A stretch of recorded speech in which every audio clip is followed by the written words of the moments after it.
బకాయిలు 32,000 కోట్ల అధ్యక్ష. ఉద్యోగస్తుల బకాయిలు మరి మొన్న ఈ ప్రభుత్వం ఇప్పటి వరకు 6-7 కోట్ల రూపాయల బకాయిలు చెల్లించింది అధ్యక్ష. జగన్మోహన్ రెడ్డి గారు ఎవరికైతే పనులు చేశారో చేసిన పనులకి పెండింగ్ బకాయిలు ఇప్పటికీ ఈ ప్రభుత్వం 27,000 కోట్ల రూపాయల బకాయిలు చెల్లించింది అధ్యక్ష. అంటే ఎక్కడికి వెళ్ళాయి ఈ ప్రజాధనం? ఏ రూపంలో వెళ్ళింది ఈ ప్రజాధనం? ఎవరి జోబుల్లోకి వెళ్ళింది ఈ ప్రజాధనం? దీనిపైన కూలంకషమైన విచారణ జరగాలనేటటువంటిది నా వ్యక్తిగతమైనటువంటి అభిప్రాయాన్ని ఈ సభ ద్వారా ప్రభుత్వాన్ని దృష్టికి తీసుకొని వస్తున్నాను అధ్యక్ష. ఈరోజు అధ్యక్ష, ఒకప్పుడు మనం 2014-19 సంవత్సరాల అధ్యక్ష భారతదేశంలోనే ఆర్థిక సూచిలో 3-4 స్థానంలో ఉన్నటువంటి ఆంధ్రప్రదేశ్ రాష్ట్రాన్ని జగన్మోహన్ రెడ్డి అవినీతి వలన, జగన్మోహన్ రెడ్డి గారి ప్రభుత్వం చేసినటువంటి అరాచకాల వలన, అకృత్యాల వలన ఈ రాష్ట్రం 17వ స్థానంలోకి వెళ్ళిపోయింది అధ్యక్ష. అంటే మన ఆర్థిక రంగం కుదేలైంది.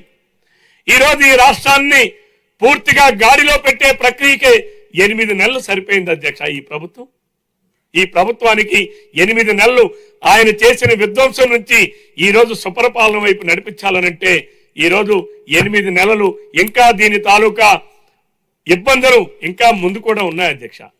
జగన్మోహన్ రెడ్డి గారు చేసినది ఏంటంటే అధ్యక్ష, రెవెన్యూ కార్యాలయాన్ని కూడా తాకట్టు పెట్టి, మీకు కూడా తెలుసు అధ్యక్ష, విశాఖపట్నంలో ఉన్నటువంటి ప్రభుత్వ కార్యాలయాలు, ప్రభుత్వ స్థలాలు కూడా తాకట్టు పెట్టి డబ్బులు తీసుకొచ్చినారు.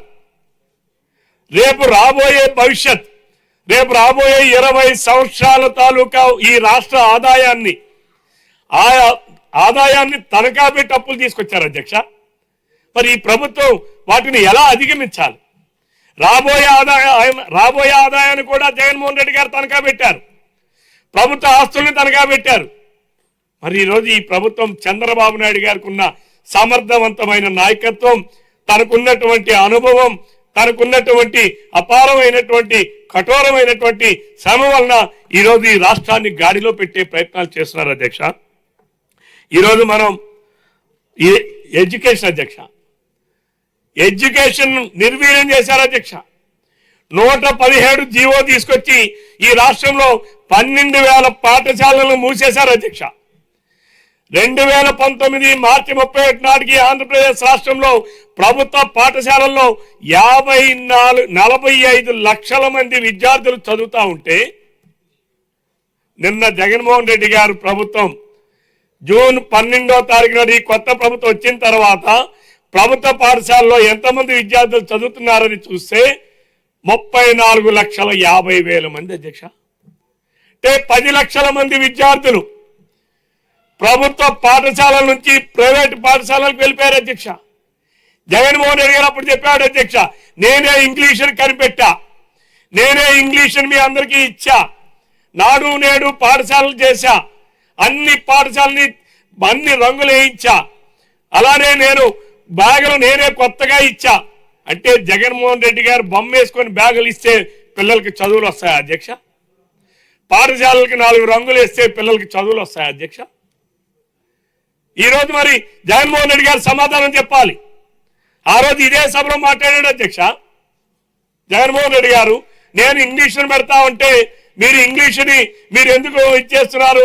మీ పిల్లలు ఇంగ్లీష్ మీడియంలో చదవచ్చు, మీ పిల్లలేమో అమెరికాలో చదవచ్చు, మీ పిల్లలేమో పెద్ద పెద్ద స్కూల్లో చదవచ్చు, పేదవాడికి ఇంగ్లీష్ అక్కర్లేదా అని ఎన్నో ప్రగల్భాలు పలికాడు అధ్యక్ష ఆనాడు జగన్మోహన్ రెడ్డి గారు. మరి ఏమైంది? ఎందుకు పాఠశాలల్లో పిల్లల సంఖ్య తగ్గిపోయిందో జగన్మోహన్ రెడ్డి గారు చెప్పగలరా అని చెప్పి నేను అడుగుతా ఉన్నాను అధ్యక్ష. ఈ సభ ద్వారా నేను ప్రభుత్వానికి నా చిన్న సూచన అధ్యక్ష, తెలుగు భాష అధ్యక్ష, తెలుగు భాష అంటే అమ్మ భాష అధ్యక్ష. అమ్మ భాషను దూరం చేయడానికి చేసిన ప్రయత్నం గత ప్రభుత్వం 5 సంవత్సరాలు నిర్విఘ్నంగా కొనసాగించింది అధ్యక్ష. నేను ఈ సభ ద్వారా గౌరవ ముఖ్యమంత్రి గారికి నేను మీ ద్వారా సూచన చేస్తున్నాను అధ్యక్ష. నేను నిన్ననో మొన్ననో విన్నాను అధ్యక్ష, ఇంటర్మీడియట్ పాఠశాలల్లో తెలుగుని సెకండ్ లాంగ్వేజ్ కంపల్సరీ లాంగ్వేజ్ గా ఉంచామని అధ్యక్ష. దానిని ఇప్పుడు ఆప్షనల్ సబ్జెక్ట్ గా పెట్టారని చెప్పి నేను వింటున్నాను అధ్యక్ష. ఈ సభ ద్వారా మీకు తెలియజేస్తున్నాను, ప్రభుత్వానికి గౌరవ మంత్రి గారికి దృష్టికి తీసుకొస్తున్నాను అధ్యక్ష. తెలుగుని సెకండ్ లాంగ్వేజ్ కంపల్సరీ లాంగ్వేజ్ గా ఉంచాలి. ఎందుకంటే గ్రామీణ ప్రాంతాల నుంచి చదువుకున్నటువంటి విద్యార్థులు వాళ్ళని ఇమ్మీడియట్ గా ఇంటర్మీడియట్ లో తెలుగు లేకపోతే అధ్యక్ష చాలా ఇబ్బందులు పడతారు అధ్యక్ష. కాబట్టి ఒకసారి దాన్ని పరిశీలించాలని చెప్పి ప్రభుత్వానికి నేను ఇది చేస్తున్నాను అధ్యక్ష. అలానే అధ్యక్ష జగన్మోహన్ రెడ్డి గారు ప్రభుత్వం సుమారు 3,400 కోట్ల రూపాయలు ఫీజు రియంబర్స్మెంట్ బకాయిలు పెట్టిపోయాడు అధ్యక్ష. అలాగే పిల్లలకి ఇచ్చినటువంటి పౌష్టికాహారం చెక్కీలు అధ్యక్ష, చెక్కీల మీద 175 కోట్ల రూపాయలు పెండింగ్ పెట్టిపోయారు అధ్యక్ష. వాటన్నిటిని ఈరోజు ఈ ప్రభుత్వం ఇచ్చింది అధ్యక్ష. ఈరోజు లోకేష్ బాబు గారి నాయకత్వంలో ఎడ్యుకేషన్ డిపార్ట్మెంట్ లో అనేక రిఫార్మ్స్ తీసుకురావాలి. అలానే ఈరోజు స్కిల్ సెన్సస్ చేయాలి. ఈరోజు వినూత్నమైనటువంటి విధానాలతో పటిష్టమైనటువంటి విద్యా విధానాన్ని రాష్ట్రంలో అమలుపరచడానికి ఈరోజు ఈ ప్రభుత్వం కృషి చేస్తుంది అధ్యక్ష. అలానే అధ్యక్ష ఈరోజు గ్రామీణ ప్రాంతాలు గౌరవ ఉప ముఖ్యమంత్రి గారు మన పవన్ కళ్యాణ్ గారి నాయకత్వంలో ఈ రాష్ట్రంలో అధ్యక్ష 11,000 గ్రామ సభల్ని నిర్వహించి ప్రపంచంలోనే గిన్నీస్ బుక్ ఆఫ్ రికార్డ్స్ లో ఈరోజు నమోదు చేసే కార్యక్రమానికి శ్రీకారం చుట్టినటువంటి వ్యక్తి మన గౌరవ ఉప ముఖ్యమంత్రి శ్రీ పవన్ కళ్యాణ్ గారు అధ్యక్ష. వారికి సభ ద్వారా నేను మనస్ఫూర్తిగా అభినందనలు తెలియజేస్తున్నాను అధ్యక్ష. ఈరోజు వారు చేపట్టిన కార్యక్రమం పల్లి పండుగ కార్యక్రమం. గ్రామాల్లో ఈరోజు ఎక్కడికి వెళ్ళినా సిమెంట్ రోడ్లు, సిమెంట్ రైలు నిర్మాణంతో ఏదైతే తను అనుకున్నటువంటి ప్రజల ఆరోగ్యం మెరుగుపడాలంటే, ప్రజల ఆరోగ్యం బాగుండాలంటే, ప్రజల ఆరోగ్యం మనం ఆరోగ్యం పెంచాలనంటే గ్రామాలన్నీ పరిశుభ్రంగా ఉండాలి.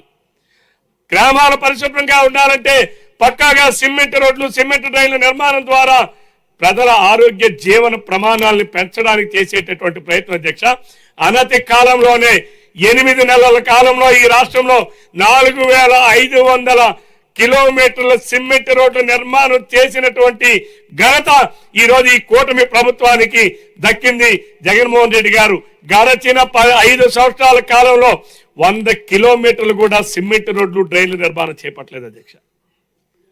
ఈరోజు అంతేకాదు అధ్యక్ష, కేంద్ర ప్రభుత్వం ఇచ్చినటువంటి నిధుల్ని పక్కదారి పట్టించారు అధ్యక్ష. గత ప్రభుత్వం పంచాయతీలకు ఇవ్వాల్సినటువంటి 12,000 కోట్ల రూపాయలని పక్కదారి పట్టిస్తే ఈరోజు ఈ కూటమి ప్రభుత్వం కేంద్ర ప్రభుత్వం ఇచ్చినటువంటి నిధుల్ని నేరుగా గ్రామ పంచాయతీలకి విడుదల చేసి ఈరోజు గ్రామ పంచాయతీలు సుపరిపాలన అని చెప్పి ఈరోజు ఏదైతే గాంధీ గారు ఆశించారో, గాంధీ గారు ఆశించినటువంటి కళల్ని, గ్రామ స్వరాజ్యాన్ని సార్థకత చేస్తున్నటువంటి ప్రభుత్వం ఈనాడు ఈ కూటమి ప్రభుత్వం అధ్యక్ష. అలానే ఇరిగేషన్ 2తో ముగిస్తాను అధ్యక్ష. పోలవరం అధ్యక్ష ఈ రాష్ట్రానికి జీవనాడు అధ్యక్ష. మీకు తెలుసు అధ్యక్ష, మనందరం ఉత్తరాంధ్ర వాసులం. ఉత్తరాంధ్ర సృజల సమంతి ఆనాడు 2014-19లో చంద్రబాబు నాయుడు గారి నాయకత్వంలో ఆనాడు సృజల సమంతి నిర్మాణానికి శ్రీకారం చుట్టి పనులు చేస్తే గడచిన 5 సంవత్సరాలు ఈ జగన్మోహన్ రెడ్డి గారి ప్రభుత్వంలో ఒక్క అంగుళం కూడా పనిచేయలేదు అధ్యక్ష. ఆనాడు మనం 12,000 కోట్ల రూపాయలు విలువ చేసే పోలవరం పనులు చేశాం అధ్యక్ష. ఈరోజు జగన్మోహన్ రెడ్డి గారు అసమర్థపు అవినీతి నిర్ణయాల వలన, రివర్స్ టెండరింగ్ విధానాల వలన డయాఫ్రమ్ వాల్ కట్టింది కూలిపోయింది అధ్యక్ష. ఈరోజు మరలా కేంద్ర ప్రభుత్వ సహకారంతో ఈనాడు డబుల్ ఇంజన్ సర్కారు ఈరోజు ఈ దేశంలో, ఈ రాష్ట్రంలో నడుస్తుంది అధ్యక్ష. ఈరోజు మనం పోలవరాన్ని రైలు పట్టాలు ఎక్కించి ఈరోజు పోలవరం నిర్మాణాన్ని శ్రీకారం చుట్టి 2027 నాటికి పూర్తి చేయాలనే లక్ష్యంతో పనిచేస్తున్నారు అధ్యక్ష. అలానే అమరావతి అధ్యక్ష, ఆనాడు అమరావతి మీద కక్ష పెంచుకొని ఈ రాష్ట్రానికి రాజధాని లేకుండా చేయాలని ఆనాడు జగన్మోహన్ రెడ్డి చేసినటువంటి కుయక్తుల్ని ప్రజలు ఈరోజు తిరస్కరిస్తే మళ్ళీ దానిని ఈరోజు జగన్మోహన్ రెడ్డి గారు చంద్రబాబు నాయుడు గారి నాయకత్వంలో ఈ రాష్ట్రానికి రాజధాని ఉండాలి, ఈ రాజధాని నిర్మాణం కోసం మళ్ళీ వేలాది కోట్ల రూపాయలతో పనులు చేపట్టారు అధ్యక్ష. దీనికి కూడా 2 సంవత్సరాల కాల పరిమితిలో పూర్తి చేయాలని ఒక లక్ష్యం అధ్యక్ష. అలానే ఈరోజు సూపర్ 6 అధ్యక్ష. ఈ సూపర్ 6 లో భాగంగానే అనేక పథకాలను అమలు చేశాం అధ్యక్ష. ఆ రోజు 3,000 రూపాయలు ఉన్న పెన్షన్ 4,000 చేస్తామని అధ్యక్ష. మానవత్వం మచ్చకైనా లేనటువంటి జగన్మోహన్ రెడ్డి 2,000 రూపాయల పెన్షన్ 3,000 చేస్తానని చెప్పి 5 సంవత్సరాల కాలయాపన చేసినటువంటి జగన్మోహన్ రెడ్డి గారు ఎక్కడ? మానవత్వం మూర్తిభవించినటువంటి చంద్రబాబు నాయుడు గారు 3,000 రూపాయల పెన్షన్ 4,000 రూపాయలకు పెంచి ఏప్రిల్ నెల నుంచే ఇచ్చి ఈ రాష్ట్రంలో ప్రతి ఏడాది 34,000 కోట్ల రూపాయలు పెన్షన్ల రూపంలో పేద ప్రజలకు అందిస్తున్నారు అధ్యక్ష. వికలాంగులకి 3,000 రూపాయల పెన్షన్ ని 6,000 రూపాయలు చేశారు అధ్యక్ష.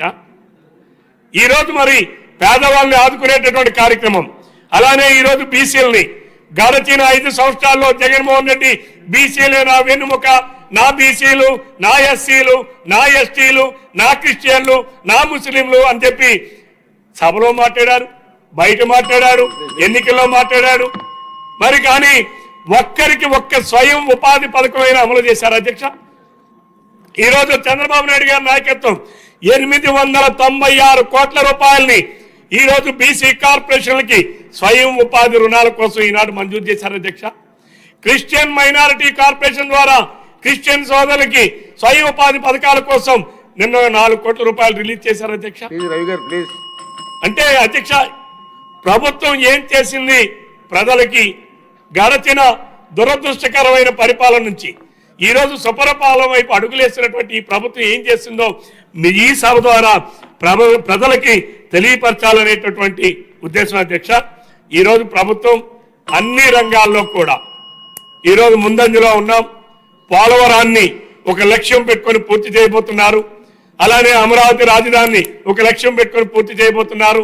ఈరోజు ఐటీ నుంచి ఆర్టిఫిషియల్ ఇంటెలిజెన్స్, ఇన్ఫర్మేషన్ టెక్నాలజీ నుంచి ఆర్టిఫిషియల్ ఇంటెలిజెన్స్ కి మనం డిజిటల్ మార్పులు తీసుకొచ్చి ఈ రాష్ట్రంలో అన్ని రంగాల్లో కూడా వాటిల్ని ఇంక్లూడ్ చేయడం ద్వారా ఏ రకంగా ఆర్థిక ప్రగతిని పెంచుతామనేటటువంటి లక్ష్యంతో ఈనాడు ముందుకెళ్తా ఉన్నటువంటి ఈ ప్రభుత్వం మరి గవర్నర్ గారి ప్రసంగం ద్వారా ఈ రాష్ట్రానికి దశ దిశ రేపు రాబోయే 5 సంవత్సరాల్లో తీసుకునేటటువంటి నిర్ణయం. అలాగే అధ్యక్ష జగన్మోహన్ రెడ్డి మాట్లాడుతున్నాడు అధ్యక్ష అమ్మఒడి అని. అమ్మఒడి జగన్మోహన్ రెడ్డి గారు 2019 మే 30 తారీఖు నాడు ముఖ్యమంత్రి అయ్యాడు అధ్యక్ష.